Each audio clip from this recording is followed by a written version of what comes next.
Bueno, vamos a grabar la sesión y es una sesión que empieza una hora más tarde, ya los alumnos están avisados, la sesión 5, donde vamos a seguir hablando de los indicadores macro y donde vamos a hablar también de otros temas, ¿no? Entonces, bueno,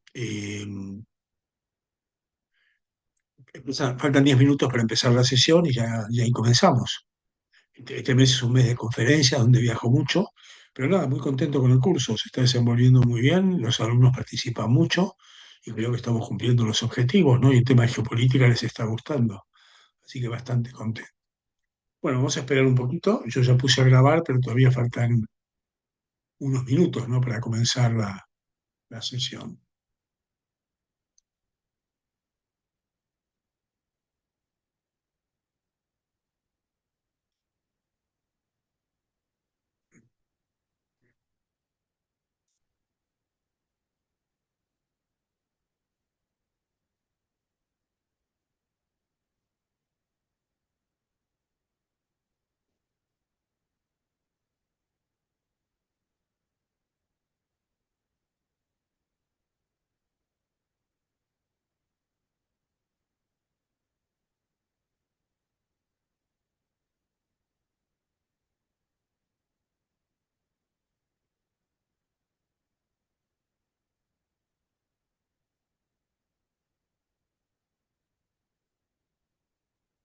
Vamos a ver, el sonido funciona, yo creo que sí.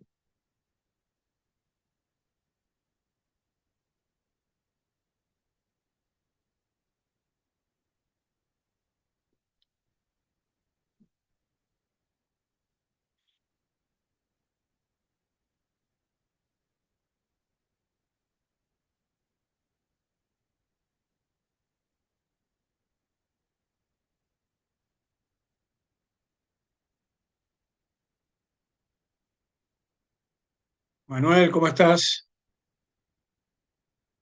¿Me escuchás? ¿Qué tal, profe? Sí, sí, lo escucho. ¿Cómo está? Buenas tardes para usted. Bueno, ¿qué tal tu fin de semana? ¿Bien? Todo en orden, todo en orden. Muchas gracias. Acá estuvimos, ese fue el 10 de mayo, festejó el Día de la Madre, entonces estuvo bien. Ah, muy bien, muy bien. ¿Usted qué tal? ¿Qué te iba a decir? ¿Cómo van con el trabajo, con el caso que tienen que entregar ya pronto, ¿no? Sí, ya el 15. Bien, la realidad es que estamos, bueno, nos dividimos la parte hicimos como un lineamiento, por decirlo de alguna manera. De ese lineamiento lo dividimos en secciones, entonces cada quien hizo algunas secciones. Eh, la realidad es que justo ahorita creo que vamos bien. Vamos a hacer un chequeo el día de hoy por la tarde a ver cómo estamos viendo cómo se está ensamblando y pues bueno, hacer, Claro. ya sabe, o sea, para pivotar la idea un poco y introducir algunos de los cosas y de Sí, las sí, algunos cambios. Pero información bueno, van importante. bien. O Exacto, sea, muy bien. creo que el deadline, si no me equivoco, es el 14 a las 12 de la noche. Bueno, sí, 14. el 15 de madrugada. Correcto, 14 de su lado, que sea entonces como para ir del 13, sí, justo, de nuestro área. Sí, sería el 14 a las 23:55 de Madrid. Claro que sería un poco antes de ustedes, ¿no? Te digo para que no se enreden con el deadline, ¿no? Con la fecha. Sí, claro, totalmente. Sí, sí, todo bastante bien. Mi pregunta nada más sería, en este caso es el puro, o sea, sería entregar ahorita el archivo, ¿no? El Word con la información, vaya. El Word y el PowerPoint Un también, pero no PowerPoint. lo van a exponer. No lo van a Ok, exponer. perfecto, De sin todas problema. maneras, si te parece, yo ahora voy a gastar unos minutos en revisar eso, ¿no? Porque quiero que estar seguro que están todos bien antes de empezar la clase. Perfecto. Claro, me parece excelente, profe, muchas gracias. Bien. ¿Qué tal, Guillermo? Espera que salude a Guillermo. ¿Qué tal, profe? ¿Cómo está? Muy buenas tardes por ¿Qué acá. tal tu fin de semana? ¿Cómo qué tal el fin de bien? Bien, bien, bien. El Día de las Madres fue el primer Día de las Madres de mi esposa, así que Ah, muy muy bien. emocionado. Así que bien, ¿no? El fin de semana. Sí, sí, tranquilo. Solo que mi esposa está enferma de gripe, ha Ah, contagiado a mi uh, bebé y ahora he caído yo. uy, bueno, a cuidarse. Sí, así estamos. Pero todo bien, general. Muchas gracias. ¿Qué tal usted? Bien, bueno, les estaba contando en el chat que mayo y junio para mí son meses de mucho viaje, conferencias, sigo un poco agobiado, pero bien, bueno. Ah, mire. Bastante lío, porque ahora muchas empresas se les ha ocurrido que quieren conferencias, bueno, que está de moda, la geopolítica, el impacto. Estoy dando Ujú. bastante cansado con viajes, pero bueno, todo bien. Espera que voy Ándale. a saludar a Hermes. Ujú. Hermes, ¿cómo estás? Muy buenas tardes, profe. Bien, aquí atento siempre a la clase. Ah, bueno, nada, que le estaba diciendo a Gladys en el chat que hoy se presenta,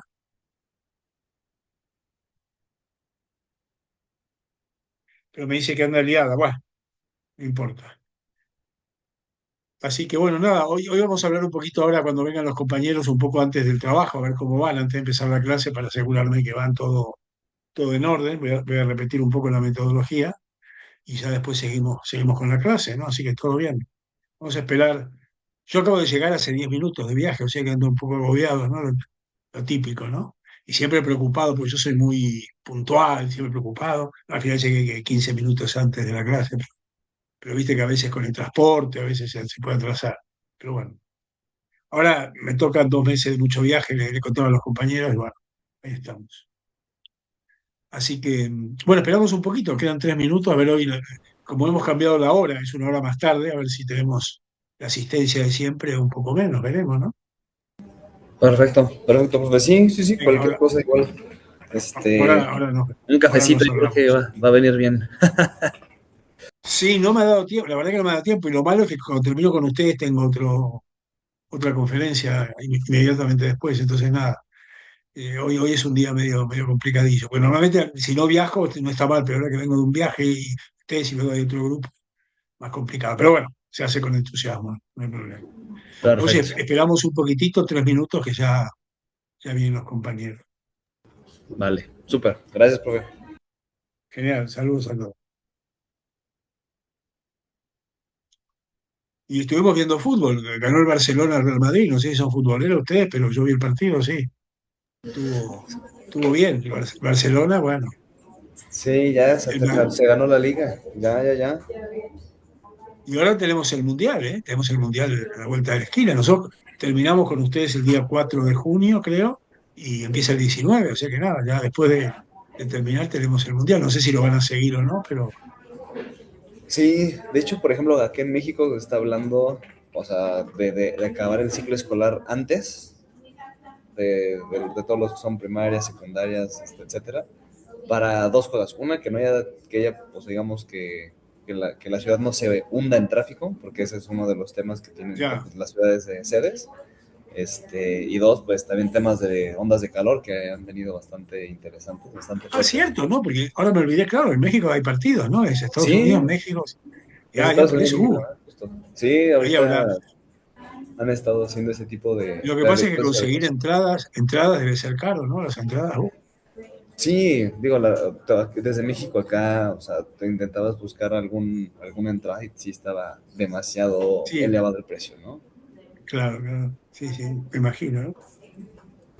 No, sí, Aquí pues, lo que hay es mucha reventa. Cuando juega el Madrid o Barcelona, claro, hay un precio oficial, pero luego, como hay pocas entradas a la venta, pues los socios ya no pagan, entonces hay reventas que te lo pueden vender 10 veces más. Por ejemplo, el partido de ayer, Barcelona-Madrid, había entradas por 12.000 euros. uf, Un poco caro, ¿no? sí, algo, Así que algo, mejor verlo por la tele, sí. totalmente. Bueno, yo como tengo Argentina y España, tengo dos papeletas, estoy confiado. Si falla uno, a ver si el otro va para adelante, ¿no? Así que ahí estamos con las dos camisetas esperando el Mundial. Sí, claro. Veremos. Creo que son unas elecciones muy- Oye, bueno, estamos en hora, bueno, ahora seguramente se unirá gente. Lo que voy a hacer los primeros minutos, hoy es una clase más corta, ya saben, de hora y media, ¿no? Hay algunas que son de hora y media y otras que son de dos, hoy es de hora y media. Entonces lo que voy a hacer, al comienzo, si les parece, antes de empezar la clase, es revisar un poquito el tema de cómo van en el trabajo. Les voy a repetir un poco la metodología, aunque ya lo saben, y les voy a dar algunos temas, ¿no?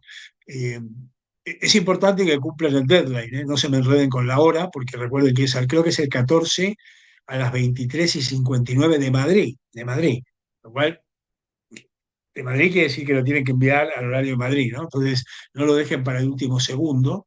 También decirles que no hace falta que lo suban todos, aunque lo suba uno por grupo está bien, pero recuerden que tienen que subir dos trabajos, un PowerPoint y un Word, ambas cosas.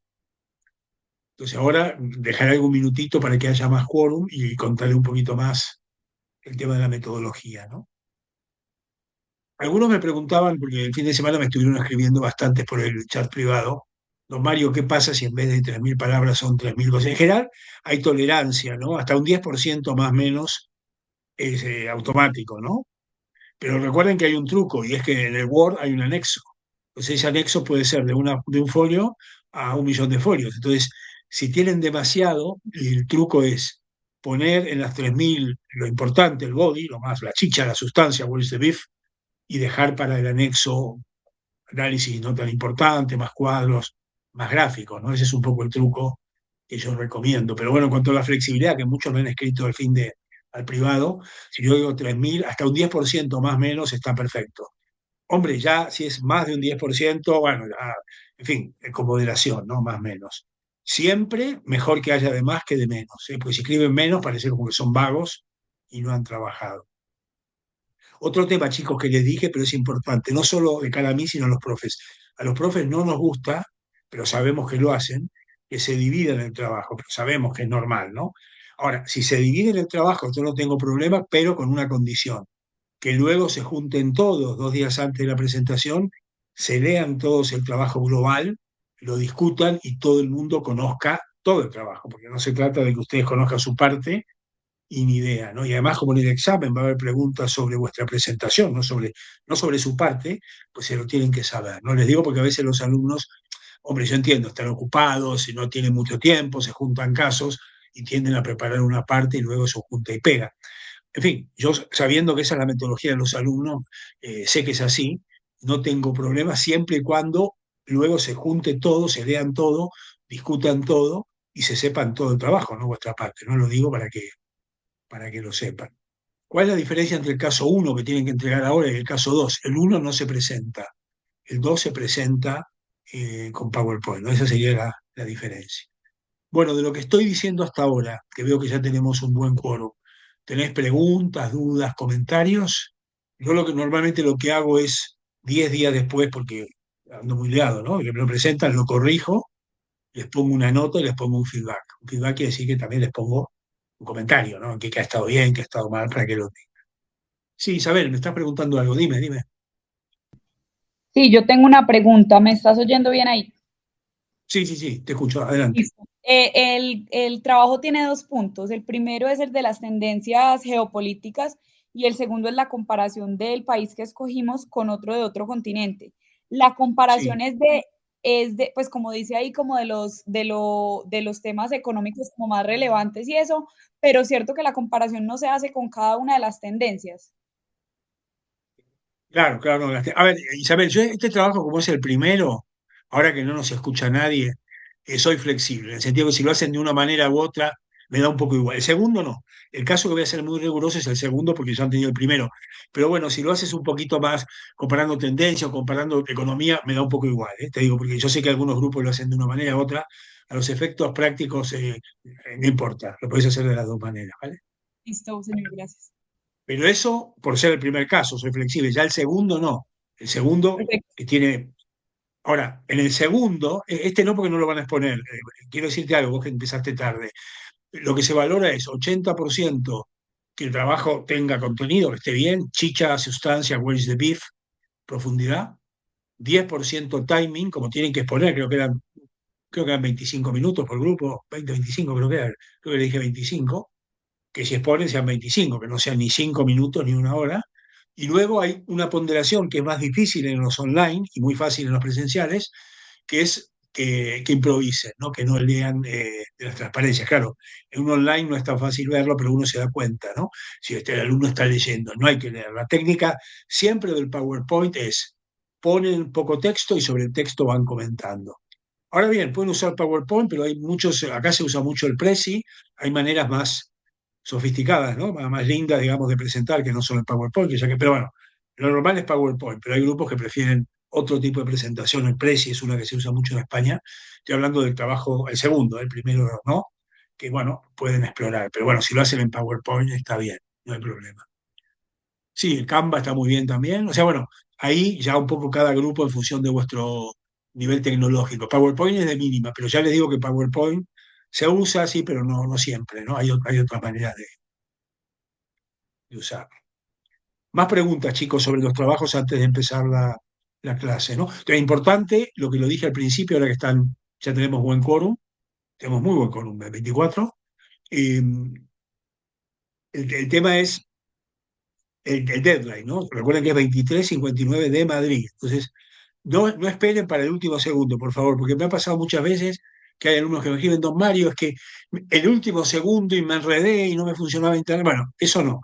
Mínimo yo creo que tendría que subirlo como tarde, 3 horas antes del deadline, pero como muy tarde. ¿Saben? Por si tiene algún problema de último momento. Y lo sube uno, ¿vale? Un alumno puede subirlo varios, no pasa nada, pero con que lo suba uno, se recepciona bien. En el tema de los grupos, pregunto, ¿hay alguien que no esté asignado? Pues yo los tengo asignados de palabra, pero luego les he enviado yo tengo que meterlos también en la plataforma, ¿no? Me parece que había 2 alumnos que todavía no los había metido, no sé por qué, sino porque no vienen a clase o porque no me dijeron su grupo. Bueno, eso me escriben, ¿no? Si hay alguno que no esté, eh, creo que había 2 alumnos de los 35 que no los vi en ningún grupo en la plataforma. Por ahí yo les dije coloquialmente que estaba en grupo uno, grupo 2 y he metido a varios. Gladys, que es una alumna nueva, eh, recién me escribió que no sé si va a poder venir a clase y no sé si aparte de Gladys hay algún alumno que me esté escuchando que no se haya presentado. Que no se haya presentado es que por el motivo que sea no vino a clase, vino tarde. La presentación no se asusten, es decir, nombre, nacionalidad, en qué sector trabajan, edad y nada más. No te digo porque eso sí me gusta que estén todos presentados. Bueno, chicos, yo no sé si sobre esto tenéis alguna duda. De todas maneras, como estamos en contacto vía chat 24 horas, 7 días, 24/7, que me escriben, ¿no? Por el privado o por el público. Vamos a ver, de la clase pasada, pregunto, y disculpen que aunque me lo anoto, juro que lo pregunto porque en este momento creo que tengo geopolítica y con vuestro curso, creo que tengo 8 cursos simultáneos, porque claro, tengo los de AE, pero tengo con empresarios, tengo con el Banco Santander, tengo muchos que es el mismo curso y con metodología distinta. Entonces, aunque me lo anoto, creo que había quedado de la vez pasada, y voy a mirar el chat si me ayudan, habíamos hecho el de exportación, que estaba todo completo, el feedback, pero en el último de publicidad había 2 temas que me anoté, que eran gastronomía y cultura, que no habíamos discutido el feedback, ¿no? Que yo les había dicho que era gastronomía, cultura y golf, pero me parece, si en el chat alguien me da el ok, que tenía que explicar lo de gastronomía y lo de eso mismo, eso es lo que falta. Otra pregunta que les hago. Hicimos exportación. El tema de salarios lo habíamos hecho, salario en función de productividad y salario por objetivo variable, lo habíamos discutido, No, porque ese era un in-class que lo teníamos pendiente, ¿no? no, eso no alcanzamos a No, ver. vale. Lo vamos a discutir hoy, el de salario. Vale. Indicadores macro, un repaso, habíamos visto 2, inflación y Producto Interior Bruto, y quedaban 3 que voy a explicar hoy, que son paro o desempleo, sector público, déficit fiscal y el sector externo. El sector externo es más complicado, es bastante técnico, pero por suerte tienen la nota que les envié por el chat, donde es un resumen de mi clase, igual hoy lo voy a explicar. Otro comentario, chicos, antes de empezar. Veo que alguien ha puesto en el chat algo del Banco Mundial. Pueden usar cualquier fuente, está perfecto, pero la que yo recomiendo, que es la que usan todos los inversores, se los acabo de mandar al chat y está puesto en la plataforma, es el World Economic Outlook, el estudio económico del Fondo Monetario Internacional, que salió en abril. Ese es el que mira todo el mundo y ahí tienen muy completo las proyecciones y el análisis. Está en inglés, estoy esperando que salga, porque tardan un poquito en traducirlo, cosa que no entiendo, porque hoy con inteligencia artificial, en un segundo, mira, estoy dando una conferencia en Barcelona que me tiene loco porque es bastante complicada, porque es el inglés para empresarios, pero que no hablan inglés, o sea, una conferencia en inglés, pero que no hablan inglés, ¿no? Con lo cual es muy raro, pero bueno. Y ahí me dice, hay que traducirlo. Digo, mira, yo te lo traduzco. Y había que traducirlo a 6 idiomas, el ruso. En un segundo le decís al chat traducir y te lo hace bien, ¿eh? Ahora hay uno nuevo que salió, el gratis, que te lo traduce, vamos, en un segundo y una traducción bastante buena, pues yo la revisé y está buena.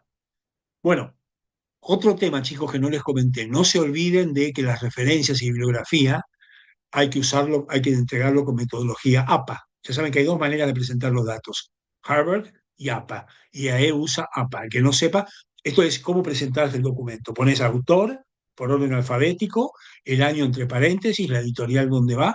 Cuidado, eso es muy importante. Parece una tontería, pero los auditores que revisan el máster le dan mucho peso a que el máster esté con metodología APA. ¿Qué pasa si algún grupo no entrega este trabajo de 14 con metodología APA? Nada, es opcional. Pero cuidado, cuidadito, para el segundo caso es absolutamente obligatorio.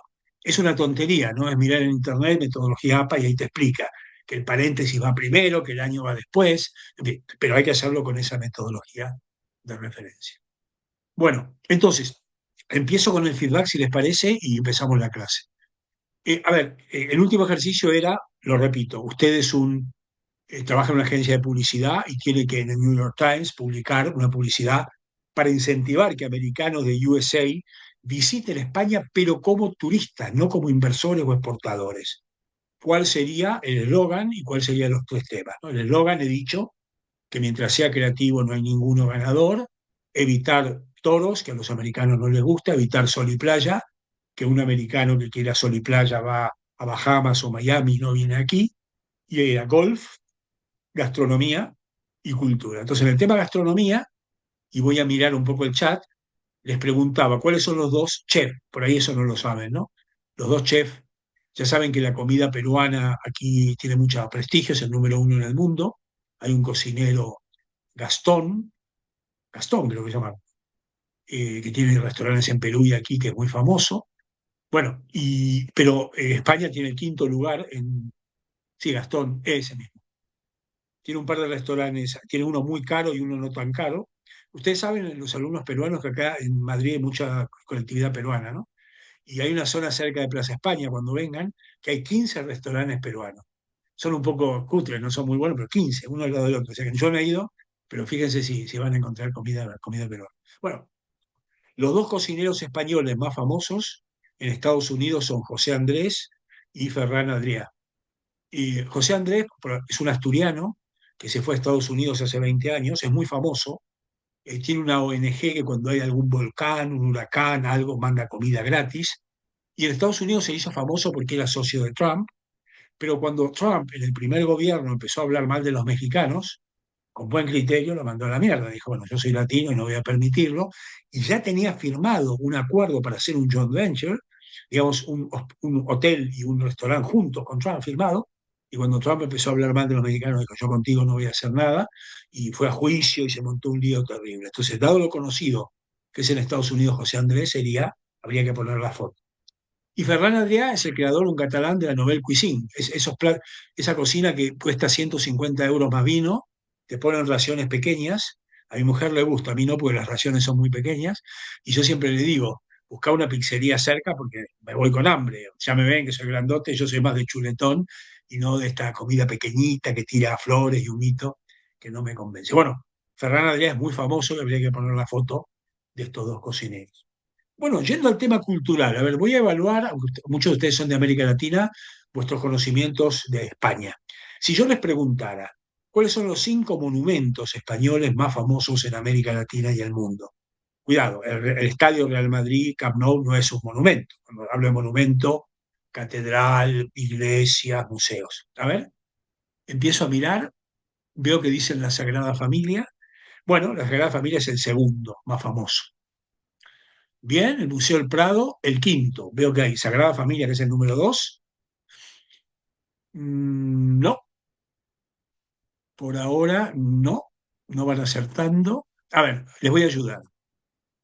El primero queda, bien, en Granada, la Alhambra. La Alhambra de Granada es la más famosa. La segunda, a ver si lo habían puesto, ¿no? La segunda, estoy mirando. La Mezquita de Córdoba es la cuarta. Luego viene el Museo Guggenheim de Bilbao, y creo que dije la 5, ¿no? Me falta alguna. Museo del Prado, la quinta. La Alhambra de Granada, la primera. El Guggenheim de Bilbao. La Catedral de Santiago de Compostela, bien. Bueno, yo creo que más o menos son esas. Las tienen que saber de memoria, ¿no? Obviamente, pero más o menos habría que poner los monumentos más famosos. Bueno, chicos, con eso hemos terminado el de expertuación. Vamos a hacer una cosa, vamos a seguir un poquito con la clase de los indicadores. Hoy tenemos 2 trabajos in class, que me gustaría hacerlos para no atrasarme con los in class. Uno de salarios y otro es horario de trabajo. Entonces, vamos al tema de los indicadores. Tercer indicador económico, tasa de paro o tasa de desempleo. En España llamamos tasa de paro. Bueno, es porcentaje de gente adulta en edad de trabajar que está buscando trabajo y no consigue y está buscando durante 6 meses. Si Alexa, el resumen de los 5 monumentos. A ver, Alexa, los monumentos los dijimos, ¿no? Está, da igual el orden, lo repito, la Catedral de Santiago de Compostela, la Alhambra de Granada, la Mezquita de Córdoba, el Museo del Prado de Madrid y el Guggenheim de Bilbao, ¿no? Que creo que más o menos nos había dicho. Bueno, entonces les decía, tasa de paro. ¿Qué es la tasa de paro? Para estar en paro o en desempleo tenés que estar en edad de trabajar. Un bebé o un viejo no puede estar en paro. ¿Cómo se mide el paro? Es una encuesta telefónica. Te llaman por teléfono y te dicen, ¿usted qué edad tiene? Si sos un bebé o un viejo, no. Estás en edad de trabajar y te preguntan, ¿está buscando trabajo? Sí. ¿Desde hace cuánto? Más de 6 meses. ¿Encuentra? No. Entonces, la gente que está buscando hace más de 6 meses y no encuentra, son los parados. ¿Cuál sería la tasa de paro o desempleo mínima que hay en la economía? Pregunto. ¿Cuál es el paro? No, el paro no es cero. ¿Cuál sería la tasa de paro más baja posible? ¿Alguien sabe? A ver el chat. Siempre hay un... Sí, no, no. La mínima, chicos, la mínima. La mínima sería 3%. Porque siempre hay gente que cuando te preguntan, te has cambiado de región geográfica, te has cambiado de trabajo, y aunque haya trabajo en 6 meses es poco tiempo, ¿no? Porque estás de otro. Entonces, normalmente es 3% la mínima. Por ejemplo, algo que siempre me llamó la atención es que México, y acá tenemos compañeros de México, siempre da una tasa de paro bajísima. Lo que pasa es que hay una cosa importante que tienen que saber. Europa, Estados Unidos y América Latina son distintos en el sentido que en Europa o estás trabajando o estás en paro. En América Latina no, o estás trabajando o estás en paro o estás subempleado. O sea, hay un grupo de gente que se considera que están trabajando, esos que están en la calle y que en realidad tienen trabajo de subempleo, se consideran que están trabajando. Por eso que también la definición es un poco distinta. Lo que pasa es que España tiene una tasa de desempleo altísima, la más alta de Europa, 10%. Siempre España ha tenido mucho paro.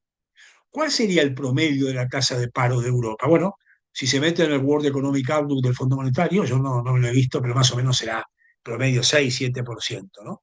¿Y España por qué tiene una tasa de paro tan alta, ¿no? ¿Alguien sabe? Porque es raro, ¿no? Que siempre hemos tenido 20%, 10%, nunca hemos tenido bajo paro. Por ejemplo, Estados Unidos tiene pleno empleo, 3%. A ver, Manuel, ¿qué dice? Que me parece que quería, no sé si quería decir algo. Creo que usted había comentado que España es de los países que paga, o sea, digamos que tienen un seguro, por decirlo así, un seguro que a las personas que están en paro les pagan una mensualidad, ¿no?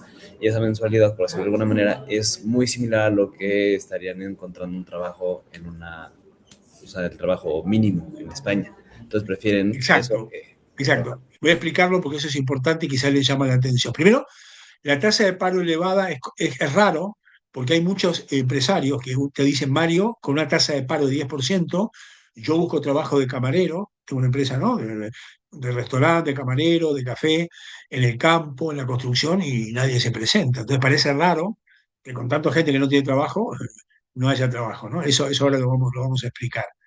El problema de la economía española es que España tiene mucha economía en negro, mucha economía sumergida.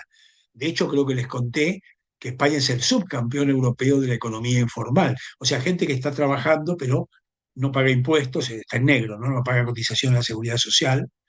Eh, y hay mucha gente que está en negro que está cobrando el seguro de desempleo, lo que me decía Manuel. En España, si vos trabajaste cierto tiempo, tenés derecho a 2 años de seguro de desempleo, que es un porcentaje del salario, 70-60%. ¿Qué sucede? Lo que decía Manuel, que como aquí los salarios son muy bajos, la gente dice, oye, entre estar en la piscina no haciendo nada y estar trabajando, estoy en paro, cobro el subsidio, trabajo en negro, también alguna cosita en negro, y no trabajo en blanco, ¿no? O sea que el paro real en España no es del 10, sino que es del 7, ¿no? Es un poco menos, ¿no? Pero es cierto que la tasa oficial es bastante alta. Mucha gente critica que sea tan generosa el seguro de desempleo. Yo también creo que es un error, porque el primer año vos no buscas trabajo, pero el gobierno está obligado, ¿no? A los que están en paro a formarlos y controlarlos para que busquen trabajo, pero eso no funciona, ¿no? Debería funcionar, el Ministerio de Trabajo debería inspeccionar que el que está en paro y cobra seguro esté buscando trabajo, pero no se hace, y mucha gente usa la picaresca, ¿no? Entonces, otro motivo por el cual el paro es muy alto es la productividad baja de la economía española. La economía española, como les conté, ¿en qué está basado? En el turismo y en el ladrillo, en la construcción. Entonces, tanto el turismo como el ladrillo tiene una primera característica, son estacionales, ¿no? No funcionan todo el año. No es como una empresa que está todo el año, sino que años, meses sí, meses no. Y luego, la gente que trabaja allí, la mayoría son gente con poca formación, poca productividad, y por eso, ¿no? La tasa de paro es bastante, bastante elevado. Si tuviéramos una economía con mucha industria, mucha exportación, mucha tecnología, mucha innovación, la tasa de paro sería menor. Entonces, ¿cómo se combate el paro? Creciendo. Cada vez que el Producto Interior Bruto sube, básicamente, el paro baja, ¿no? Entonces, si la economía crece, el paro disminuye. Bueno, me dice Oscar si España tiene muchas exportaciones. Bueno, ¿te acordás, Oscar, que lo discutimos en la clase pasada? Históricamente, en los últimos 70 años, España no exportaba, pero en los últimos 7, 8 años, correcto, la exportación se ha consolidado. Y lo que vimos en la clase pasada, ¿te acordás? No es que exportamos solamente aceite, vino y jamón, sino que exportamos coches, drones, farmacéutico, maquinaria, mucha exportación. O sea que una buena noticia, mejor. El problema que tiene la economía española, miren, salió ayer un artículo, se los tengo que mandar, creo que no se los mandé, ¿no? Salió un artículo ayer muy bueno en El País donde dice, España es un país de 50 millones de personas, porque han venido inmigrantes, pero con infraestructuras para 40 millones. Por ejemplo, el ferrocarril, antes había una empresa y había pocos trenes, ahora son tres, y hay muchos trenes, pero no se han invertido en mejorar la red ferroviaria, por eso hay accidentes y hay poca fiabilidad. Entonces, ¿qué ha pasado? Que nos han desbordado la población y estamos preparados para 40 millones, no para 50 millones, con lo cual hay que gastar más en reponer vías y reponer agua y reponer todas las infraestructuras, ¿no? Que eso los políticos no se hacen porque eso no luce. Si vos dices, sos un político, querés inaugurar, he inaugurado el nuevo tramo de alta velocidad a Madrid con esta ciudad, todo el mundo te aplaude.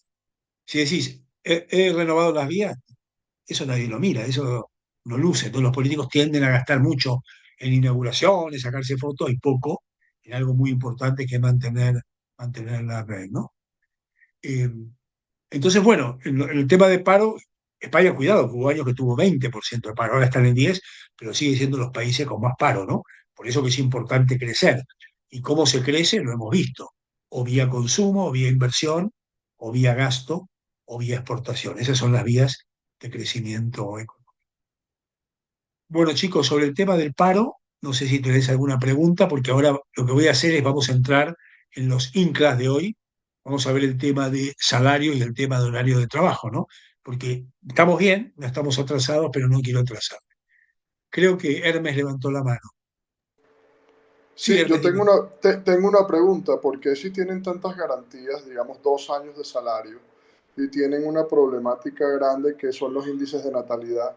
Porque eso no se ve como si fuera una licencia de maternidad paga y la población joven se anima a tener hijos teniendo en cuenta pues obviamente que la educación prácticamente es gratuita, muy distinta a los demás países.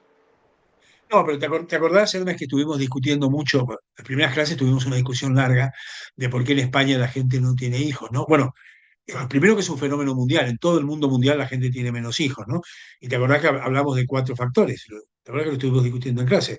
El económico, la conciliación, de que acá se trabaja muchas horas y que no da tiempo de cuidar a los niños, el egoísmo de la gente joven que dice, cuidar niños me quita tiempo libre, y el hecho que las mujeres en España, no sé si pasa lo mismo en América Latina, tienen el primer hijo muy, muy tarde, a los 36, 37, ¿no? Esos son los motivos de la baja tasa de natalidad. Pero te diría que ese es un fenómeno mundial. Entonces, bueno, con la inmigración hay una gran polémica, ¿no? Las encuestas dicen que la mayoría de los españoles no ven con buenos ojos tanta inmigración, pero como te decía, es mucho mejor aceptada una inmigración de América Latina que una inmigración de otros lados, ¿no? No es lo mismo si viene de África o del mundo islámico, que es rechazada, que de América Latina. Y además la contradicción que te digo, la gente que trabaja en básicamente cuidar niños, cuidar ancianos, ir al campo y a la construcción son gente de América Latina. Los españoles no quieren trabajar en eso. Entonces, en realidad necesitamos, ¿no?, esa inmigración. Bueno, ahí está un poco el tema, ¿no? Y luego hay una inmigración, cuidado, mucha inmigración de gente también de dinero. Yo tengo muchos alumnos en los másters, les conté que son empresarios y me dicen, Mario, yo me vengo a América Latina, muchos porque tienen miedo a la inseguridad, tienen hijos jóvenes, chicas sobre todo, y les da miedo que sus hijas anden solas por la noche, que les puede pasar algo, les da miedo el narcotráfico en muchos países.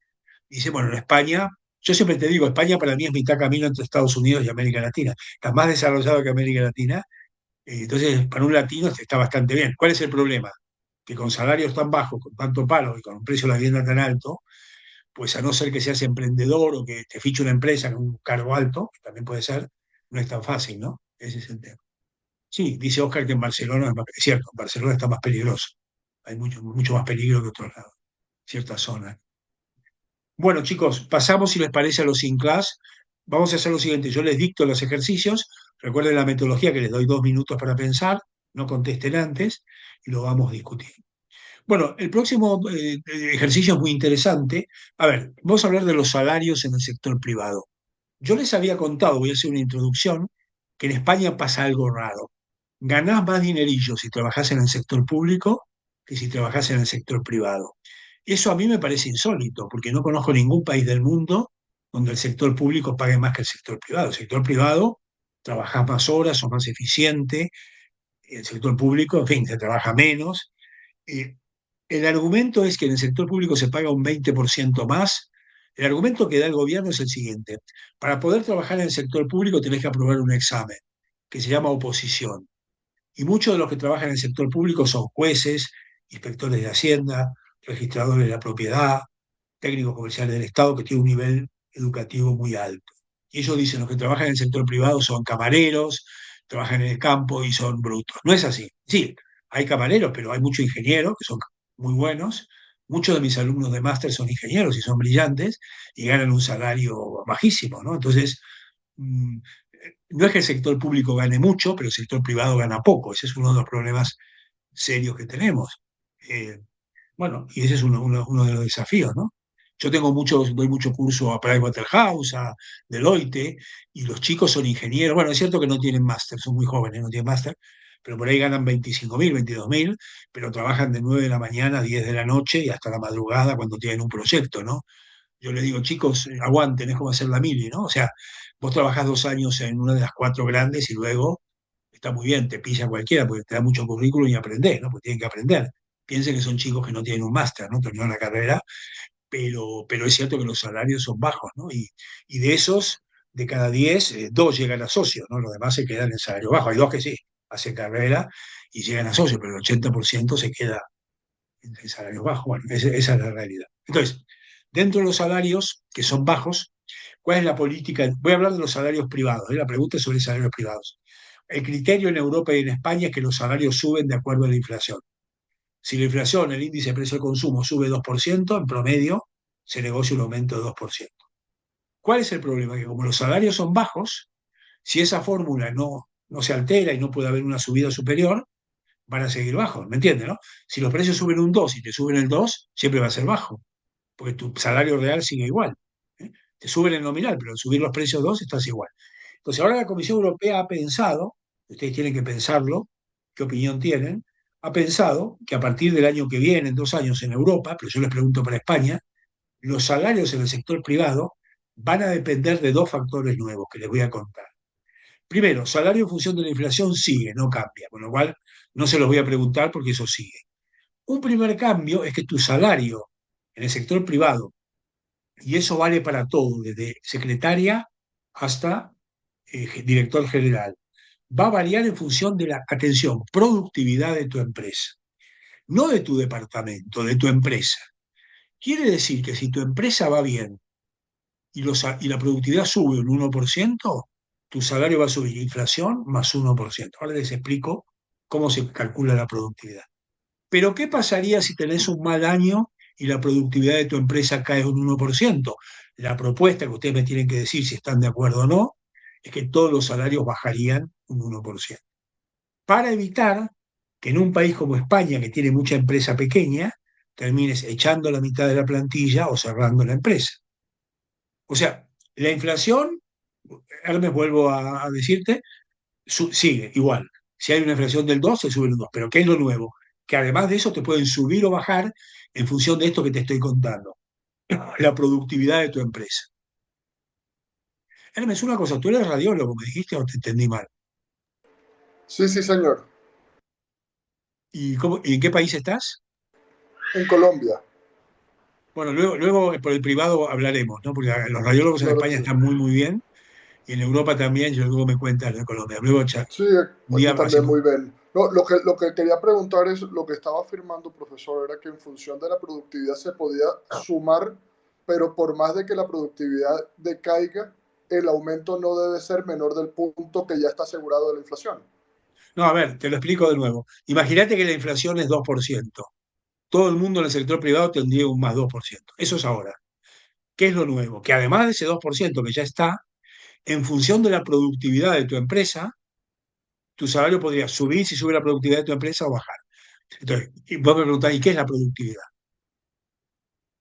Oye, Hermes, pero no me has dado voz, te dije algo de los radiólogos y me cortaste así, que sí, No, que sí. no, no, no, no, no, estamos muy bien, estamos muy bien. Estuviste un poquito antipático, te digo, porque está bien No, para que te nada. interesa la clase, pero no estuviste muy simpático. Ahora te lo he hecho. No, no, Bueno, no, no, seguimos. porque me dijo que era en privado.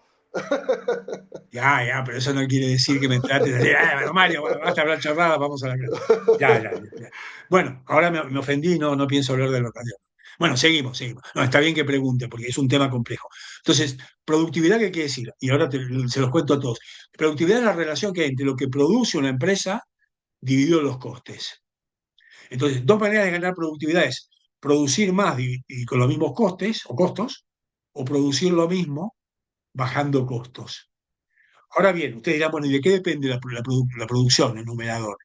Depende de los beneficios de la empresa, pero también de otros factores, de otros ratios financieros que van a estudiar en finanzas, las ventas, el apalancamiento, los ingresos, los beneficios. Entonces, el problema es que a veces la productividad de tu empresa puede bajar, no por culpa de tu empresa, sino por culpa del mercado. Por ejemplo, una de las cosas que van a estudiar en este máster, en marketing y estrategia, son las fuerzas de Porter. Dentro de las fuerzas de Porter, seguramente lo van a estudiar con Juan, están haciendo estrategia con Juan, ¿no? Y seguramente lo van a estudiar con él, y también en marketing. Uno de los factores de Porter es básicamente si vienen los chinos, la competencia. Entonces vos dirás, ¿qué culpa tengo yo si vienen los chinos, compiten y me roban cuota de mercado y cae mi productividad? Lo que dice esta fórmula es que da igual el motivo que caiga tu productividad, que sea culpa tuya o de los chinos, si la productividad de tu empresa cae, es mejor bajar un poquito los salarios que echar gente o cerrar la empresa. Esa es la propuesta, ¿no? Y a su vez, si la productividad sube, te vas a beneficiar del aumento de la inflación más de productividad. Entonces la pregunta es, y doy 2 minutos para pensar, ustedes como consultores, recuerden que ustedes se tienen que posicionar, ustedes no son ni sindicatos ni empresarios, son técnicos que tienen que ver si esta reforma ayuda a la economía española y a la empresa española. Mi pregunta sería, ¿pueden decirme una ventaja y un problema que ven a aplicar esta propuesta de que los salarios vayan en el sector privado en función de productividad? La pregunta sería, ¿una cosa buena, una cosa mala? Y la tercera sería, ¿recomendarían o rechazarían esta propuesta? Ustedes como consultores, si les preguntan, ¿estamos de acuerdo o estamos en desacuerdo? ¿Qué dirían? ¿Dirían que sí o dirían que no? Que tienen más mal que bien. Bueno, voy a dar 1 minuto para pensar y en el minuto quiero que en el chat escriban y cómo ven el tema de salario en función de productividad. Recuerden, chicos, que hoy terminaremos, ya está a las 9:30, pero terminaremos 9:15, 9:20, ¿no? Que yo luego tengo otra clase, o sea que tendremos 10 minutos antes de clase que cortar, ¿no? Entonces, bueno, vamos a la pregunta. Ahora pueden escribir ventajas, desventajas y valoración de salario en función de productividad, qué les gusta y qué ventaja y qué desventaja, ¿no? Ventaja, van acorde con su economía, desventaja, estoy viendo, el salario puede tener juicios, ya que no debe ser legal una reducción de salario, no hay certeza jurídica. Lo bueno, el dinero es un inicio, alcanza para seguir comprando cosas. Lo malo, la productividad con la inteligencia artificial puede que termine cortando más personas. No lo recomiendo. Isabel, estamos leyendo. Bueno, como no me da tiempo de leer todo, lo voy mirando, después lo veo con detalle, ¿no? Lo que están poniendo ventajas y desventajas. No se olviden al final, chicos, después de decir ventaja y desventaja, de cuál es la opinión, sí o no, porque si no opinan, un consultor que no opina no le pagan, ¿no? No es solamente decir esto es bueno y esto es malo, sino al final la conclusión es esta, ¿no? Bueno, veo que hay bastantes respuestas, ¿no? Y no sé si hay alguna más y ya voy a dar el feedback. Entonces, doy el feedback. A ver, María Alejandra, Javier. Recuerden que todas estas respuestas después se guardan. Está siendo grabada la clase, recuerden, y después el Research Assistant va poniendo un poquito de participación. De nuevo, lo que les digo siempre, no pasa nada si tres, cuatro clases no intervienen, pueden tener 10. Es importante que cada tanto intervengan y sobre todo el día 1 y 2 de junio, cuando expongan, que lo hagan bien, que ahí los voy a ver en acción. Bueno, a ver, feedback. Yes, but, sí, pero. Gusta, pero tiene tres problemas de aplicabilidad. A ver, ¿por qué gusta? Hombre, porque el tema es así. En España los salarios son bajos. Si seguimos con la fórmula actual, siempre van a ser bajos, porque si la inflación sube un 2 y nos subimos un 2, estamos igual.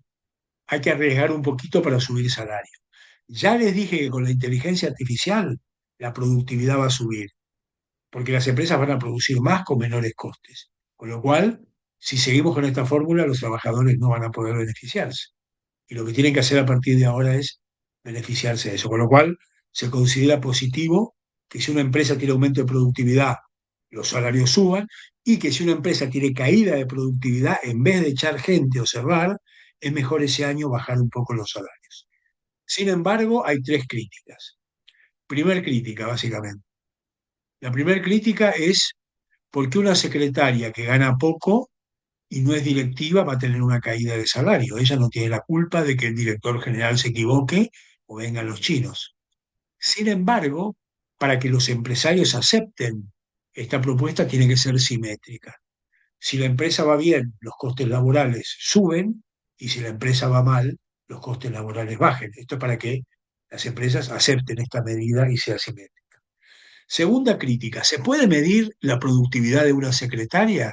Sí, hoy día, y lo van a aprender en este máster en recursos humanos, hay maneras de medir productividad de todo trabajo, desde un bombero, un policía y por supuesto alguien del sector privado. Tercera crítica, cuidado, esta para mí es la más importante. España es un país latino con picaresca y fraude. Imagínense una pyme, ¿qué le diría el dueño al contable? Oye, Paco, vamos a cocinar los números, cook the numbers, vamos a hacer balances falsos, este año no tengo dinerillo, o sea que habría que controlar, porque fíjense, en una empresa grande, las auditorías no podés hacer trampa porque la auditoría te pilla, pero una pyme que tiene una auditoría muy light, pues cuela, ¿no? Entonces, ¿cuál es el temor? Que los empresarios digan, bueno, para no pagar más dinero a los trabajadores que me va mal, pongo unos balances ficticios que me va mal, maquillo la contabilidad, que eso se puede hacer, y entonces, bueno, habría que controlar que no haya fraude, eso, transparencia en las métricas, como dice Pedro. ¿Eh? Y el 98% de empresas son pymes, como dice Franco. Así que eso es lo que habría que controlar. Conclusión, yes, but, gusta, pero tiene estos tres problemas de aplicabilidad. Bien, dentro de salarios hay otra propuesta que todavía no les conté, que les voy a contar ahora. O sea que sería propuesta A y propuesta B. ¿Cuál sería la propuesta B? La propuesta B es que los salarios, además de subir o bajar con cómo le va a la empresa, suban o bajen en función de tu esfuerzo, no cómo le va a la empresa, si tú trabajas mucho o no. Les cuento, en España el 90% de salarios son fijos. O sea que, seas vago o trabajes mucho, ganás lo mismo, 1.000 euros menos. ¿Sí? ¿En qué actividades, les pregunto, ustedes sospechan que en España y en el mundo hay una parte fija y una parte variable por objetivos? Normalmente, ¿en qué sectores, no? Muy bien, ventas, comercial y banca. Normalmente tenés un fijo y un variable por objetivos. Pero el 90% en España son fijos. ¿Cuál sería la propuesta que tienen que evaluar? A partir de dentro de 1 o 2 años, todo el mundo tendría una parte fija y una variable. Por ejemplo, los que ahora tienen objetivos, los comerciales siguen igual, eso no cambia. Pero el que gana 1.000 fijo tendría, escucha, un 80% fijo y un 20% variable en función de si trabajás o no trabajás. Ahora bien, les cuento cómo se va a organizar este tema. Imagínate que tú trabajas en una empresa.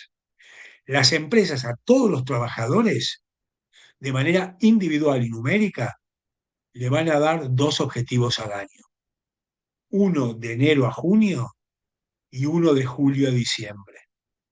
Si tú superas el objetivo, tendrás un bonus, tendrás más dinerillo. Pero cuidado, si no llegas al objetivo, sobre todo por un margen importante, o sea, si no llegas por un poquito no pasa nada, pero si te desvías muy por debajo del objetivo, podés ganar un poco menos. Pregunta, ventaja, desventaja y valoración de este modelo. Sí, existen. De hecho, hay empresas, sobre todo las multinacionales o grandes, que ya trabajan así, ¿no? La diferencia, Jimena, es que esto va a ser para todo el mundo, ¿no? Para toda la pyme. Ahora hay empresas, por supuesto, no es que van a inventar la pólvora o van a inventar algo nuevo, pero van a aplicar algo que se aplica a pocas empresas, a todas, ¿no?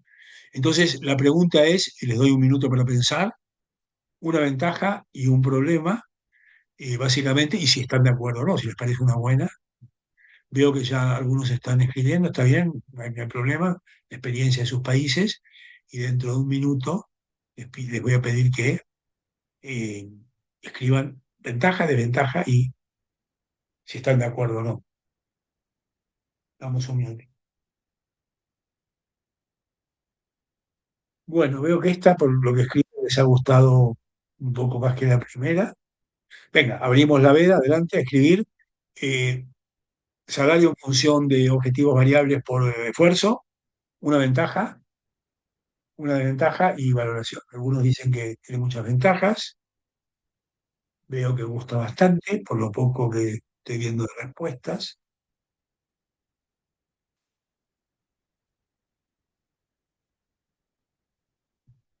Bueno, estoy leyendo Manuel lo que dice, ventaja y desventaja.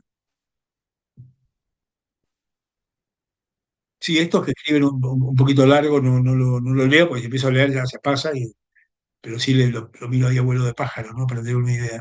En general veo que gusta más de lo que no gusta, ¿no? Comparado con la primera. Cuidado, no hay que elegir una u otra. Pueden gustarle las dos y aceptar las dos, pueden rechazar las dos. No es que hay que elegir una u otra, pueden combinarse.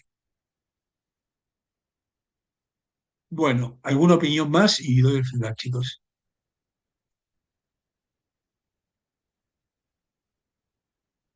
Veo que Rodrigo es el último que escribió.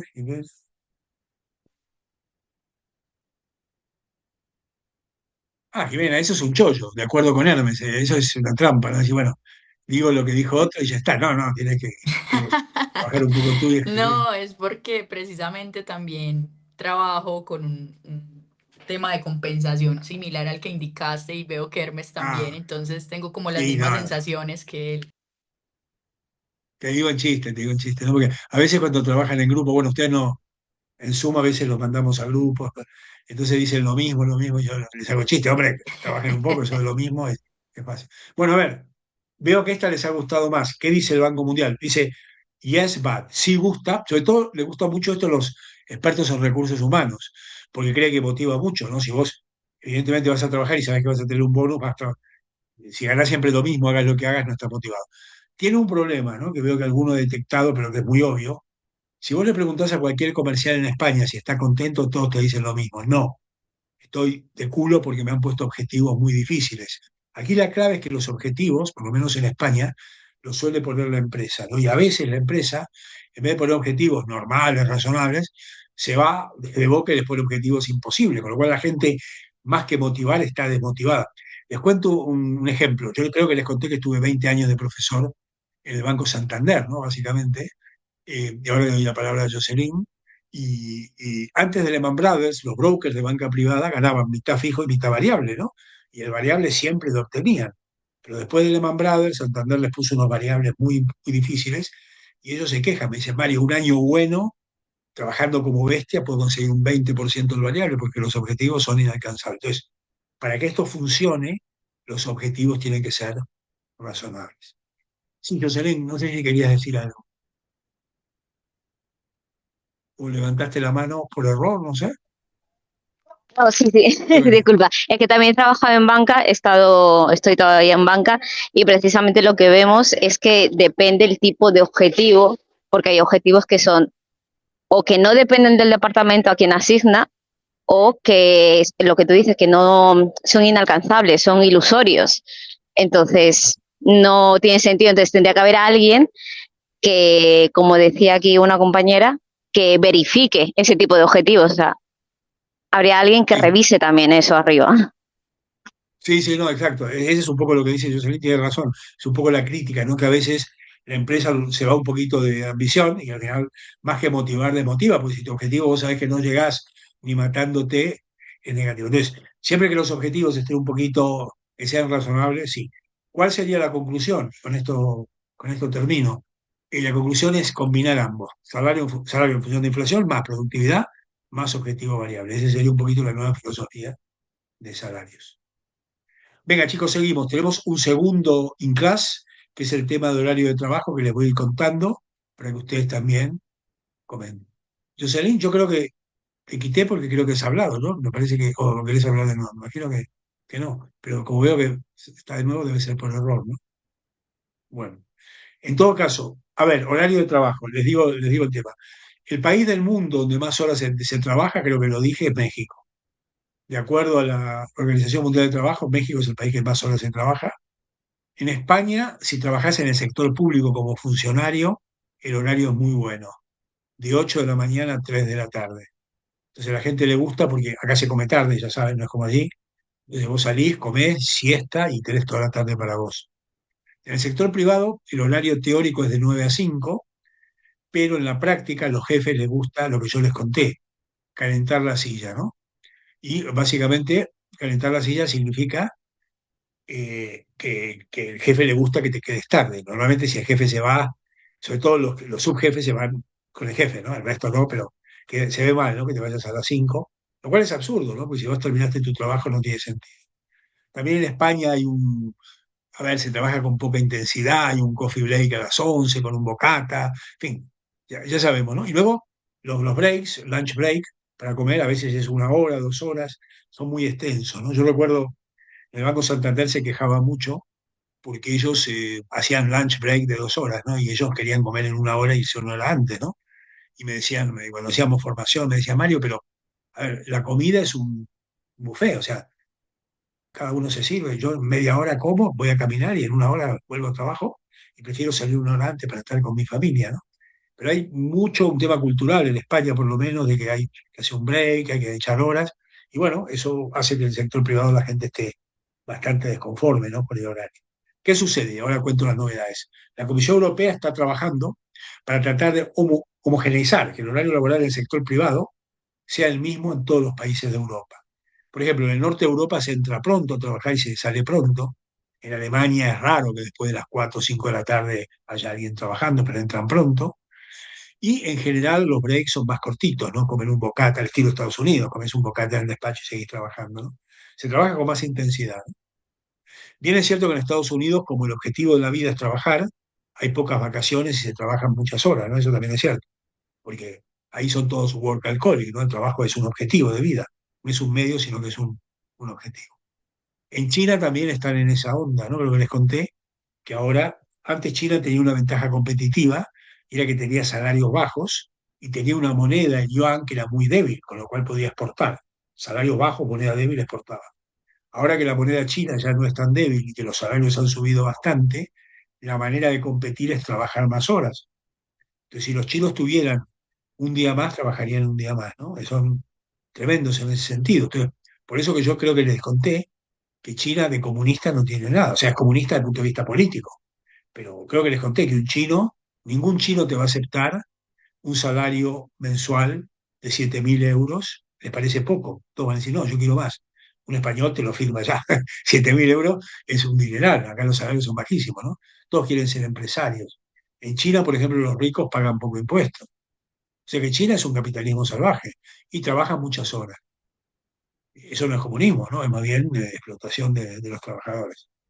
Entonces, bueno, a las sugerencias. ¿Cuál es la primera pregunta? La Comisión Europea quiere proponer un horario de atención único para toda Europa, desde España al norte, que sería de 9 de la mañana a 5:30 de la tarde, pero con 40 minutos de lunch break para comer. Pero todos tendrían el mismo horario.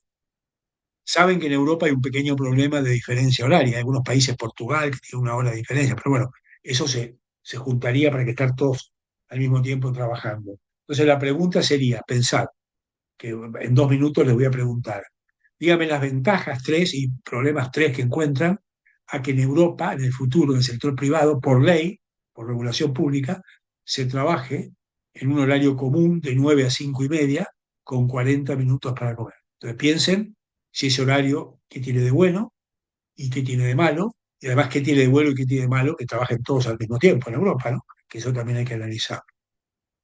Entonces les voy a dar, chicos, 2 minutos habituales y ustedes me dicen ventajas, desventajas, y al final, si les parece bien o si les parece mal. Vamos a dar 2 minutos de tiempo.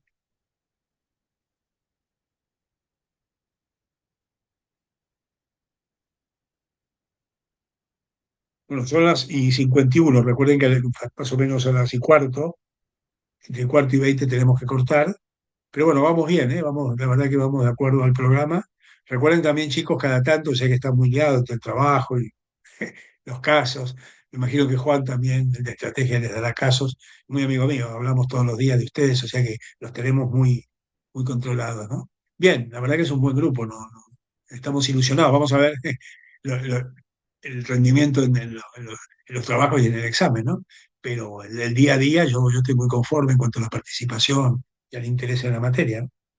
Entonces, bueno, abrimos la verdad, a ver, comentarios sobre ventajas y desventajas, aunque no sean tres, aunque sea uno, de unificar el horario y ponerlo de 9 de la mañana por ley. Empezó Hermes muy fuerte, ventajas, mayor conciliación. Bueno, no, lo leo un poco por encima, porque no me da tiempo, dado que son muchos y que va muy rápido el chat, a leerlo en detalle, ¿no? Pero le hago una mirada que se llama vuelo de pájaro, para ver un poco la sensación, pero luego sí, luego yo lo leo, lo tengo grabado, guardado y luego lo veo. Fin de semana lo miro con más calma. Vamos a esperar un poquito porque todavía hay más compañeros, ¿no? Que pueden opinar.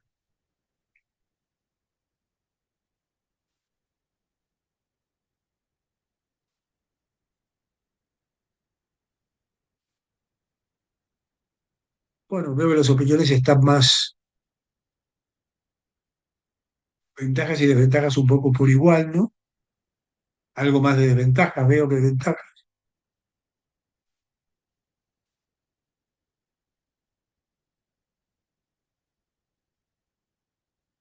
Vamos a esperar un poquito. Bueno, vamos al feedback, chicos. A ver, en general, en España se hace una encuesta, la mayoría está de acuerdo. Y les digo porque en el sector privado la gente siente que no tiene conciliación. O sea, si vos te vas a las 9 de la mañana y llegás a las 8 de la noche, entre semana no tenés vida propia, solo te queda para estar con tu familia o ir al gym o ir al cine el fin de semana. Entonces, la gente le gustaría mucho en España que a las 5, 5:30 ya salir, por ley, ¿no? Entonces, vamos a las ventajas y a las desventajas desde el punto de vista de los consultores europeos.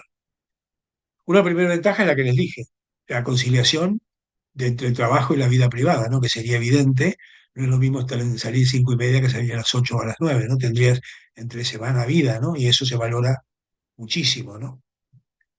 Eh, Bien, otra ventaja sería, bueno, en general, desde el punto de vista de la coordinación, por ejemplo, que tengamos el mismo horario en Alemania. A veces pasa que vos mandás un WhatsApp o un email a Alemania a las 4 de la tarde y ya no hay nadie. Entonces, los expertos en operaciones creen que si todos trabajamos en Europa en tiempo real al mismo tiempo, se agiliza, ¿no? Las definiciones empresariales, ¿no? Estamos todos trabajando en tiempo real y se resuelve, no hay que esperar al otro día. Parece una tontería, pero los que saben de operaciones creen que esto tiene un impacto en la productividad de la empresa. Que al estar todos en tiempo real se toman decisiones más rápido y no hay demora, ¿no? Y luego hay otro tema, la tercera ventaja, en Europa cada vez hay más movilidad, cada vez es más común que si trabajas en España te manden a Alemania. Y si el horario del trabajo es el mismo, ya hay un factor más fácil de integración. Todavía tendrás otros, pero ya el horario es el mismo, porque muchos españoles se quejan cuando van a Alemania que no se adaptan al horario laboral. Entonces sería más fácil cuando te mandan a otro país adaptarte, ¿no? Entonces en general se ve como algo positivo. Las desventajas, hay una muy, muy potente que seguro que han detectado, esto sería por ley. Y los empresarios se quejan y con razón. Ellos dicen, estamos en un mundo global. Tenemos que competir con México, con Colombia, con China. Y si por ley me ponen horario laboral, no puedo competir, ¿no? Porque estamos en un mundo global donde por ley, saben que Europa tiene mucha regulación, que es un problema, y eso no debería regularse, ¿no? Debería, entonces, ellos tienen mucho poder de lobby, porque ustedes saben que en Bruselas, donde está la Comisión Europea, hay muchos despachos de abogados, fiscales que son lobistas, ¿no? Son de sectores que hablan con los eurodiputados para presionar con la legislación. Entonces ellos tienen mucho dinero y mucho lobby para presionar que esto no se apruebe, que se postergue, para que tenga una aplicabilidad más tardía, ¿no? Luego hay un segundo problema que es el tráfico. Yo no sé en América Latina, pero en España hay ciudades con mucho tráfico. Y claro, si todos salimos y volvemos a la misma hora, algunas ciudades el tráfico, aunque parezca una tontería, sería complicado. Y luego hay un tercer problema. Los españoles por cultura comer en 45 minutos es difícil, porque acá nos gusta ir a comer con los amigos. Bueno, yo recuerdo una anécdota. Cuando vine a Estados Unidos, yo me acuerdo que en el Fondo Monetario la comida era muy frugal, íbamos a la cafetería y en general en 40 minutos comíamos algo rápido y luego volvíamos al trabajo, ¿no? Cuando vine a España, que vine de director general de una empresa, pues me acuerdo que estaban las comidas de negocio y en esa época, estoy hablando de los 90, se estiraba lo siguiente, fíjense, era una comida de 2 horas, ¿no? Porque el break era largo. Empezaba con el puro, las dos cervecitas, siempre hablando de temas que no tenían que ver con la empresa, fútbol, toros, etcétera, ¿no? Familia, amigos. Luego, la comida con casi 1 litro de vino per cápita, no 1 litro, pero 3 copitas largas, que ahí se hablaba ya del negocio y se remataba en el postre con el coñac o el whisky o el postre con otro puro. Bueno, claro, yo después de esas 2 horas me quería dormir la siesta.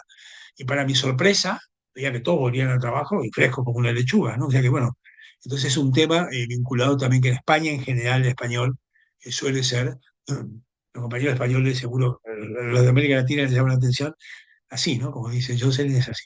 Pero bueno, al final tiene más ventajas que desventajas, ¿no? La propuesta, pues las ventajas son más fuertes y esa es la valoración, más bien positiva.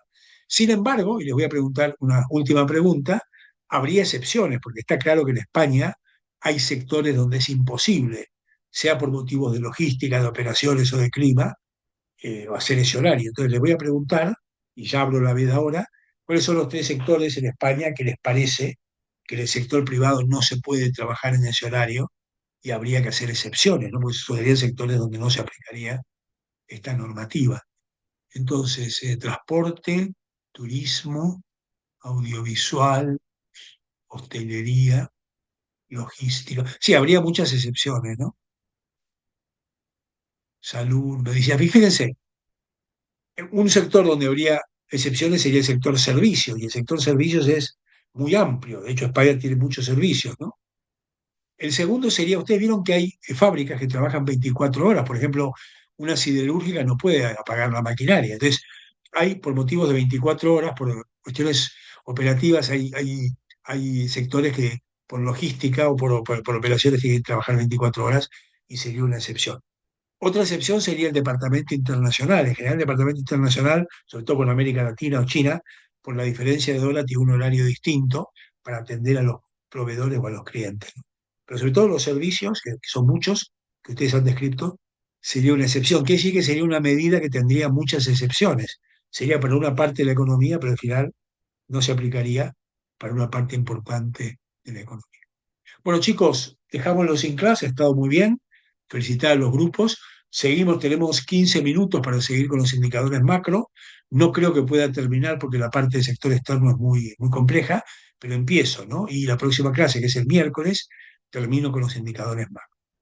El próximo tema que nos queda pendiente para la próxima clase es inteligencia artificial, sin duda, el tema estrella, ¿no? Ustedes saben que ahora hay másters que han incorporado en todas las materias inteligencia artificial, o sea que es, supóngase, marketing. 70% de marketing, 30% de inteligencia artificial aplicada a marketing. Finanzas, lo mismo. Entonces, bueno, ahora está muy de moda. Yo les voy a dar una clase de inteligencia artificial que creo que les va a gustar, donde no les voy a hablar de los instrumentos, bla, bla, bla, sino que les voy a hablar de 3 temas, ¿no? Que interesan mucho. ¿Qué impacto tendrá la inteligencia artificial en el empleo? ¿Qué impacto tendrá la inteligencia artificial en los salarios? ¿Y qué impacto tendrá en el horario de trabajo? Y Hoy algo les conté, pero lo voy a desarrollar un poquito. Pero va a ser una introducción, ¿no? Ya verán que con todos los profesores que vienen después van a tener muchos casos.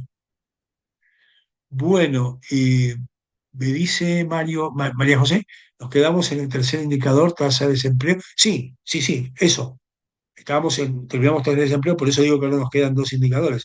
El cuarto, que es sector público, sector de gobierno, y el quinto, que sería el sector externo, la balanza de pagos.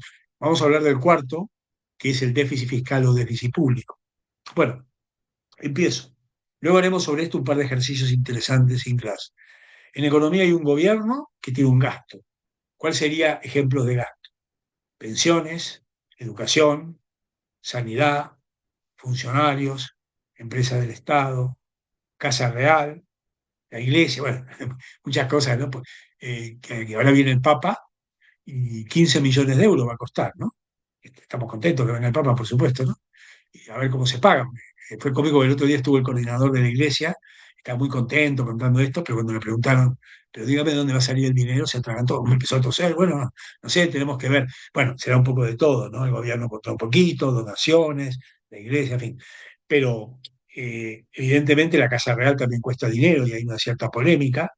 Yo creo que el rey actual cae bien, a mí me gusta bastante, creo que es bastante profesional, pero claro, con la metida de pata del rey anterior, la monarquía ha quedado muy en entredicho, porque piensen que en España la gente no es monárquica, porque hoy día, seamos sinceros, una monarquía es algo anacrónico.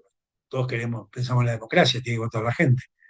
Sin embargo, es cierto que algunas monarquías europeas generan estabilidad, ¿no? Porque el rey es como un embajador y sí genera estabilidad. Entonces, lo que pasa es que el rey anterior metió tanto la pata con corinas, elefantes y corrupción, que el tema ha quedado bastante en estrecho. Y yo creo que este rey, que es un rey joven, está salvando un poco la monarquía, está esforzando mucho, ¿no? La verdad que está trabajando mucho en restablecer el prestigio que estaba un poco por los suelos, bueno, ha logrado un poco estabilizarlo. Aquí los partidos que están a favor de la monarquía, la derecha, ¿no? Tanto Vox, que es un partido más ultra, como el Partido Popular, el PSOE también, y luego la izquierda, no, la izquierda es más republicana, y quisiera terminar con eso. Entonces, ese es el gasto público. Y luego los gobiernos recaudan impuestos. Esos son los revenues, los ingresos. La diferencia entre lo que se gasta menos lo que se recauda se llama déficit fiscal o déficit público. Lo que dice la teoría económica, y que tienen que saber ustedes, es que para que una economía sea sana, el déficit fiscal o el déficit público no debe superar el 3% del Producto Interior Bruto. O sea que cuando ustedes hacen el caso 2 y están hablando de los indicadores y me dicen que el país X tiene un déficit fiscal del menos 2% del producto, está bien. Y si en cambio tiene un déficit fiscal del menos 4, está mal. Y ustedes preguntarán, ¿y qué tiene de malo que un gobierno gaste más de lo que recauda por impuestos? O mucho más. Y la respuesta sería, el problema es cómo se financia. Si vos recaudás por impuesto 10 y gastás 20, ¿de dónde sacás el dinerillo para pagar el gasto? Y miro el chat, cuáles son las tres fuentes que tiene un gobierno para pagar, financiar el déficit fiscal. ¿Dónde sale ese dinerillo?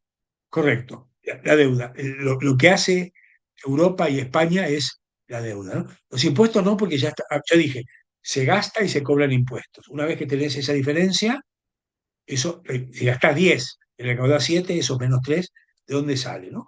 Y se sale de deuda. El gobierno vende bonos. Son títulos públicos, son papelitos.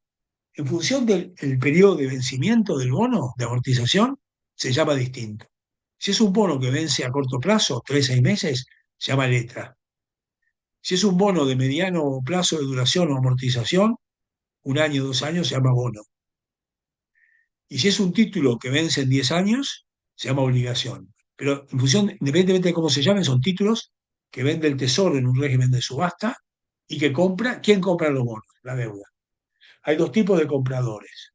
Ustedes, que son los minoristas, cualquier español puede comprar bonos del Tesoro en un banco, por ejemplo, y también, evidentemente, los llamados, estos son los más importantes, inversores institucionales, que son gestores de, uno, fondos de inversión, dos, compañías de seguro, tres, planes de pensión. Por ejemplo, hay un fondo soberano de Noruega Ustedes saben que Noruega es un país que tiene mucho dinero de petróleo, que es público, que hay un gestor que maneja el dinero de Noruega. Y ellos lo que hacen es lo invierten en todo el mundo mundial, básicamente. Entonces, ellos también compran bonos españoles. Los inversores institucionales compran mucho más que los minoristas, ¿no? Que son ustedes. ¿Cuál es el problema? Que si vos tenés un déficit fiscal muy alto, gastás mucho, recaudás poco, imagínense un déficit fiscal del -7% del producto, haces un festival de bonos, esos bonos luego hay que pagarlos, capital e intereses. Ahí tienen que tener cuidado, porque que un país tenga un déficit alto no significa automáticamente que esté mal, porque hay que ver cuál es el vencimiento del bono, me explico. Imagínense que España tiene un déficit alto y tiene un vencimiento de bonos este año, y no tiene dinero para pagarlos, eso es jodido. Pero ¿qué pasa si vos has colocado deuda 20 años, que te vencen en 20 años? Ahí no hay problema porque estás bicicleteando el problema.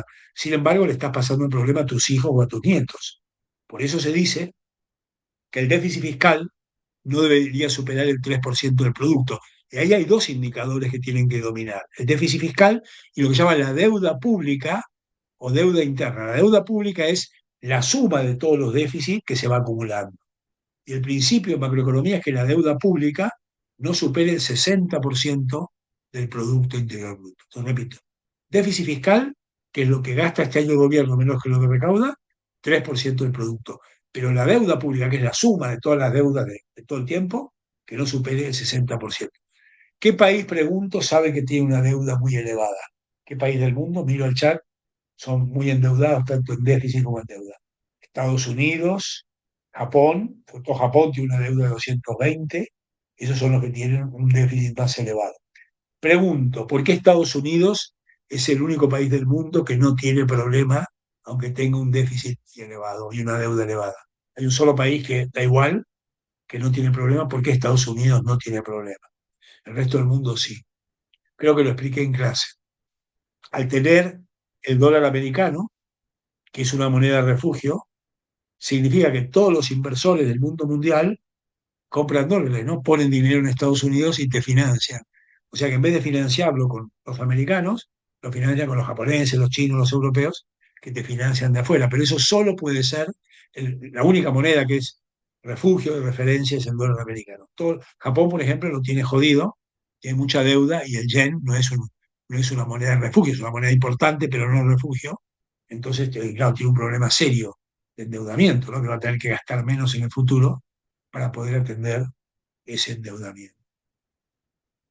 Bueno, eso es, chicos, el criterio número 4, que es el déficit fiscal o déficit público. Luego vamos a hacer más adelante ejercicios en España y en países de América Latina sobre el gasto y los impuestos. Sí decirles que en España, por hacer una introducción, los impuestos son muy altos. Dentro de los impuestos, y quizá estos 5 minutos termino con esto, y ya dejo el sector externo para la próxima clase, dentro de los impuestos, el más importante es el IRPF. IRPF es el impuesto al trabajo. Cuando vos trabajás, Hacienda te retiene una parte.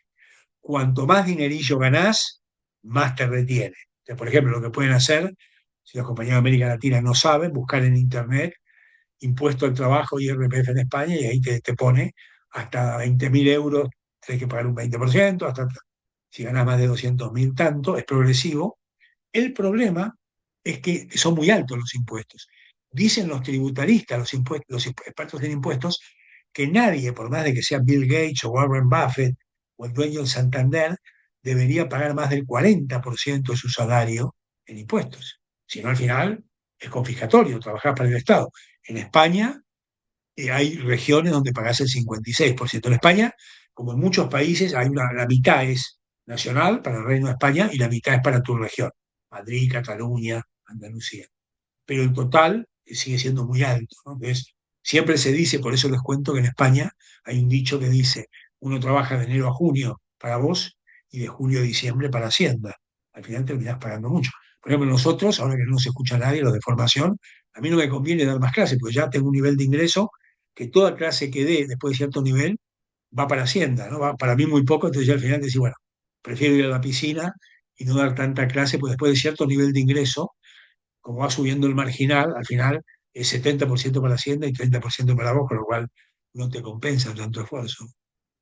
Entonces, bueno, eso es cierto. Otro impuesto que en Europa es el IVA, el impuesto al valor añadido, VAT sería en inglés, que es el 21% en Europa y en España, excepto para algunos productos de primera necesidad, azúcar, que es reducido, que bueno, eso es una polémica, ¿no? Porque ese es un impuesto que por un lado es injusto, en el sentido que cuando vos tomás una cerveza, paga lo mismo un banquero que vos, el IVA, el 21%, pero a su vez es justo, porque si vos tomás una cerveza lo pagás y si no tomás una cerveza no, o sea, el impuesto al consumo, ¿no? Mucha gente opina que es un impuesto muy alto, ¿no? 21% es demasiado elevado, ¿no? Y luego el tercer impuesto alto que hay en España es el impuesto a las sociedades, ¿no? En función de si tu empresa es grande o pequeña, tenés que pagar un porcentaje de los beneficios. Entonces, si tu empresa gana 10, tenés que pagar un porcentaje. Recuerden que si vos tenés una startup, una empresa nueva, normalmente los primeros años no tenés beneficios, hasta que tenés lo que se llama el punto de equilibrio. Entonces, los primeros años no pagás, ¿no? Pero ya cuando empezás a tener beneficios, habitualmente en el segundo, tercer, cuarto año, ya tenés que ir funcionando los beneficios. Entonces, en general, la crítica que hay en España es que los impuestos son muy altos. Bueno, y el de los autónomos, como dice José, es peor, ¿no? Y luego están los autónomos, que en realidad ser autónomo en España es casi un castigo divino, ¿no? Y debería ser al revés, habría que incentivar que la gente sea emprendedora y autónomo, pero tienen, por ejemplo, una pensión los autónomos muy, muy inferior a la pensión que si vos trabajas en nómina en una empresa pública o privada, y luego tienen que pagar una serie de, en fin, de retenciones a la seguridad social bastante alto, ¿no? Entonces, en general, los autónomos en España, es cierto, no están siendo tratados con mucha alegría. Bueno, chicos, yo no sé si tenéis preguntas, ya estoy agotado, porque con estos viajes y ahora tengo otra clase, ¿no? Entonces, bueno, voy terminando. A ver, entonces, temas pendientes. La próxima clase es el miércoles, o sea que el miércoles es 13 todavía no van a haber entregado el trabajo. Si tienen alguna duda, pero les vuelvo a decir a la pregunta que me hicieron, ¿eh? Isabel, que me lo preguntó primero por el privado y ahora en clase. En este primer trabajo soy un poco, no soy muy exigente en el sentido que, bueno, si un grupo entendió un poco distinto, bueno, no hago mucho problema. El segundo, sí, el segundo tiene que contestar exactamente lo que les pregunté, tiene que tener bibliografía referenciada a APA y tiene que hacerlo todo perfecto, ¿no? Para sacar un 10, claro, una buena nota, ¿no? Para sacar un 7 si lo hacen regular. O sea, siempre el primero somos un poco más flexibles, es su primer trabajo, y ya el segundo ya tienen que coger la metodología. Sí, el otro problema que dice Alfredo es que el IRPF no se adapta a la inflación, o sea, cada vez se paga más, y realmente Hacienda, la Secretaría de Tesoro, está recaudando mucho dinero, porque la verdad que como la economía crece, no se olviden que España es la economía que más crece de Europa, casi un 3%, si la economía crece y encima te pagas mucho impuesto, evidentemente está ingresando mucho, ¿no? Hacienda está bastante contenta. Bueno, chicos, vamos a dejarlo aquí. Seguimos en contacto. En principio tenemos clase el miércoles y seguimos hablando, por el chat, cualquier tema. Y no, a ver, Cristóbal, lo dije, el trabajo ustedes lo entregan, pero lo entregan en plataforma, yo lo corrijo por escrito, les pongo una nota, sí, un feedback, un comentario, ¿no? Vas a ver que estuvo bien, que estuvo flojo, etcétera, etcétera, ¿no? El examen lo mismo, el examen va a tener una nota y cada pregunta va a tener un pequeño comentario. Pero de todas maneras, no se olviden que vamos a hacer un repaso, la última clase, ¿no? El examen les conté que es un fin de semana, creo que es un sábado y domingo, será el fin de semana 1 de junio, ¿no? Porque la última clase es el 4 de junio. En la última clase, que es de 2 horas y media, que es más larga, va a ser el repaso. O sea, que vamos a revisar para preparar bien el examen todo lo que hemos visto, vamos a hacer como una tutoría general. Bueno, les veo con ganas de seguir, pero nos vamos a cortar por hoy. Entonces nos vemos el miércoles, chicos. Recuerden que el miércoles ya volvemos al horario de siempre, 1 hora antes, ¿no? Hoy fue una excepción, que empezamos más tarde, pero ya luego siempre, a no ser que yo les diga que hay un cambio, que espero que no, empezamos el horario habitual de clase, ¿vale? Bueno, me despido. Saludos a todos, gracias a todos por participar. Gracias, profe. Venga, Muchas Gracias, hasta luego. Hasta luego, gracias. saludos, saludos a todos, chicos.